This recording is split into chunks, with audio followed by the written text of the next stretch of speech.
All right, everyone, we have to start off today talking about a very major scandal that's not getting nearly enough attention, even though it is, inexplicably, it's actually being covered by the legacy media. By the way, link in the description, archived, of course. You can read this particular write-up for yourself. Kristi Noem right now has already sent out a demand that this be answered to. What happened is that the J6 committee, pertinent to looking at the logs of people that visited the Mar-a-Lago, of course, it had a list of individuals who had been there with their information. The problem is they didn't redact the Social Security numbers of the individuals who had visited Trump in December of 2020.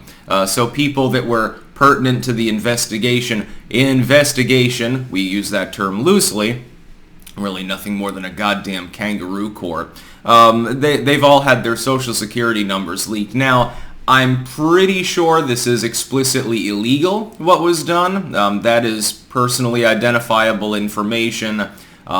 Social Security, you can be at increased risk of identity fraud if your Social Security number is bouncing around out there. Used to be the common theme was keeping everything private whenever possible. Basically, other than the phone book showing people, hey, they live here, here's their phone number, and nobody uses landlines anymore. Other than that, if you were on the internet or something, you carefully guarded your identity. The Social Security number was number one on that list. You kept it very safe. You did not give it out in a wanton manner. You hope that if it's being used at all, like for employment or something, that documentation is guarded, that the documentation is destroyed after, if you're not successful getting the job, there's no reason for them to keep them, etc., etc.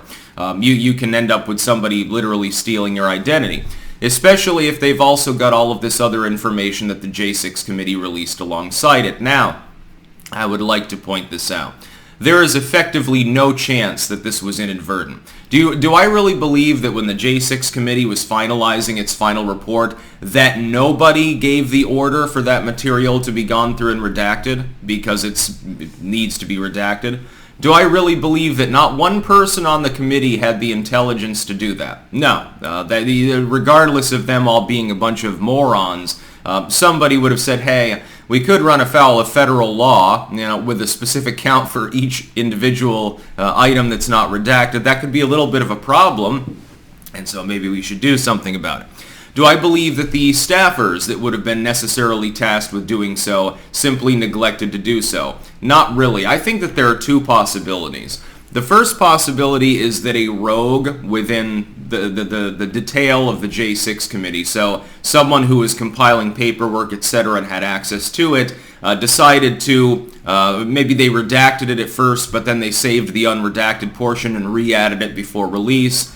Basically a parting shot at people that are associated with Trump. You'll notice it's a laundry list of Trump associates and allies. So you've got Kristi Noem, you've got Ben Carson, on and on down the list. So this is a lengthy list of who's who of the MAGA movement. I think that was the point. I think when I'm looking at this, it boggles the mind that this mistake would be made. So I proclaim objectively it wasn't a mistake. The other possibility is that one or more committee members wanted the unredacted material released. That would make sense. Of course, Liz Cheney and all the others, they want to intimidate people away from associating with Trump. I think this is about intimidation. This is basically, hey, if you pal around with Donald Trump, we will illegally, explicitly illegally, release your personal info. People will know where you live. They'll have your identity, everything else. You'll have to go through the hoops of making sure that no one can use your Social Security number to register to vote or something like that. We're going to put pressure on you. We're going to make your life more difficult. And we can do it and get away with it. And I think that what will happen is that they'll throw some staffer under the bus who will be quietly fired but never actually charged because, of course, look who runs the DOJ. It's kind of clear that they're going to namby-pamby somebody that was on the anti-Trump committee. And in the end, a staffer will get a slap on the wrist. And then as soon as they leave the courthouse and go in the alley behind, they'll get a brown bag full of Benji greens, and nobody on the J6 committee will ever be implicated. but there's a very good chance that they are implicated, at least one or more of them. I have to assume it was deliberate. I mean, please, just try to give me an explanation as to how this could happen, not be deliberate. The releasing of about 1,200 different people's Social Security numbers. Again, if you had a properly functioning DOJ, FBI, they would already be looking into this and saying, oh, well, we need chain of custody on these goddamn documents. Who was the last person who reviewed them? That might be important to know. Was there any... They would have to look through digital communications. What the Republicans should do is convene a committee to look into this particular aspect of the J6 committee and immediately establish ownership over all documents, including electronic communications, to find out, did some J6 staffer, knowing they were going to be out of a job anyway, like Kinzinger or Cheney, did they command a staffer to do this? Did some staffer just get the bright idea, hey, ha ha ha, I'm going to leak this material, it'll cause a shit show, it'll be hilarious. Who's responsible? In the end, they probably won't be able to implicate anyone higher up.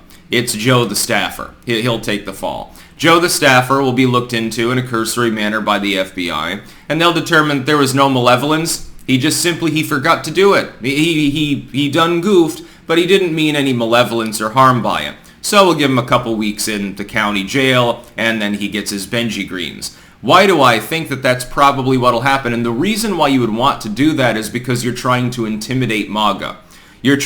By the way, to all of the anti-Trump movement people, all the TDS sufferers that used to support him, don't you think that when the establishment uniparty is doing this over and over and over and over again to one particular individual to the near exclusion of bothering to even talk about anyone else, don't you think it's because they genuinely view them as a threat to their power?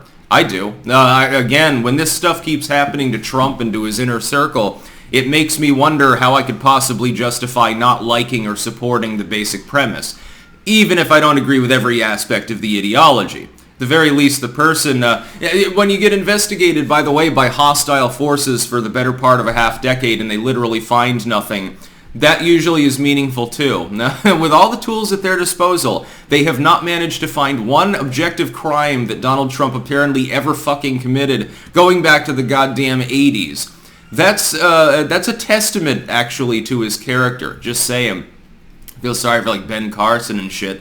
You visit the Mar-a-Lago, and then all of a sudden your Social Security number's out there. Now, by the way, wouldn't there be people who visited the Mar-a-Lago who have, like, current security clearance or are intel assets, their military brass and stuff? Don't you think, again, that this goes beyond even just, like, you know, a partisan hatchet job into the realm of being explicitly and literally dangerous? Hey, North Korea, here's the Social Security numbers of these two spies.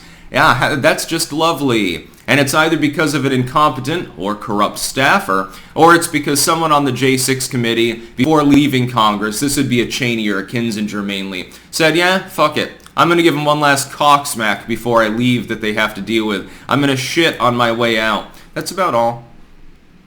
Peace out.